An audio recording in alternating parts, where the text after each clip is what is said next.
Welcome to Oduction-Vlog-Ductions. This is day 17 of the October Horror Movie Challenge, and today's film is another film set around Halloween. Scary stories to tell in the dark.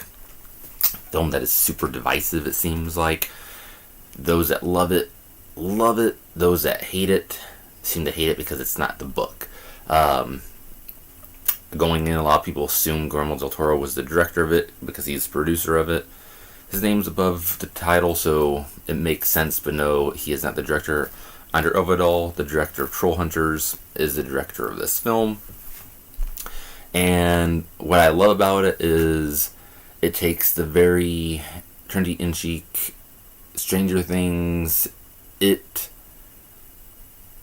story of having like 13, 14-year-olds, who love horror, who are, riding bikes around, but encounter horror themselves. But you take it out of the 80s, late 80s, and you insert it into the early 60s. Love that aspect. The book, I remember reading as a kid, but honestly, I don't have a huge memory of it. I don't hold it with super high regard. I remember the cover more so than the actual book itself, which, the cover and the artwork is fucking amazing. It's iconic. It's redone to this day in homage to pretty much anything in pop culture. And a lot of people also complain that this was not quite like the book. It's a different medium. I think that film adaptations are their own beast. If you want to read the book, read the book. You can't really take a book and jam it into 2-hour film, 3-hour film without making some changes. Especially, film like this that is, 1, a horror film, 2, a book that was intended for kids. And for a kids horror flick, this pushes the envelope. It has a lot of haunting imagery. It's super fucking effective. The cast is great. The effects work is great. The story is great. This is basically a perfect Halloween film for gateway horror. Your kid's 8, 10, 12 years old, wanting to start watching, a lot more horror films. Test the waters with this. Or if you just want to try to get your kid into watching horror films, try this out. It's not insulting to its audience or anything. It's not overly comedic. It's not winking at you saying, oh yeah, this is for kids. You honestly could have just watched this and thought, oh, add in some extra blood, and it easily could have been an R-rated film. This is not kiddie at all. It is not childish at all.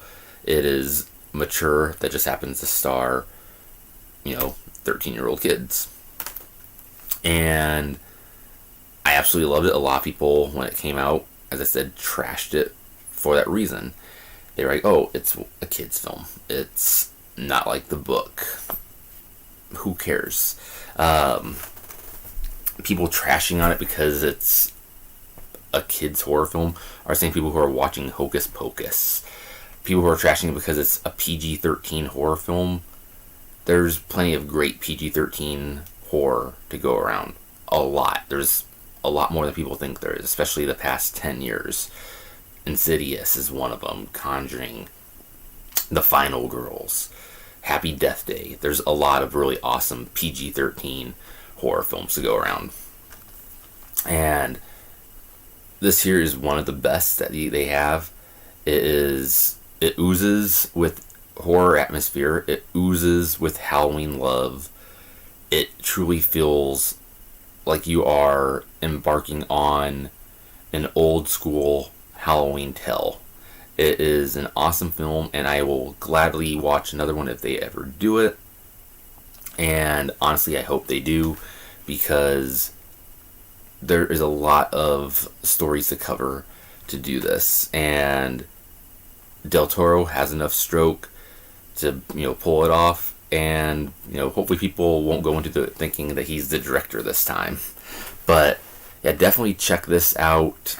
As I said, it goes perfectly with Stranger Things. It any of those type of films where preteens, teens are taking on a monster bigger than themselves.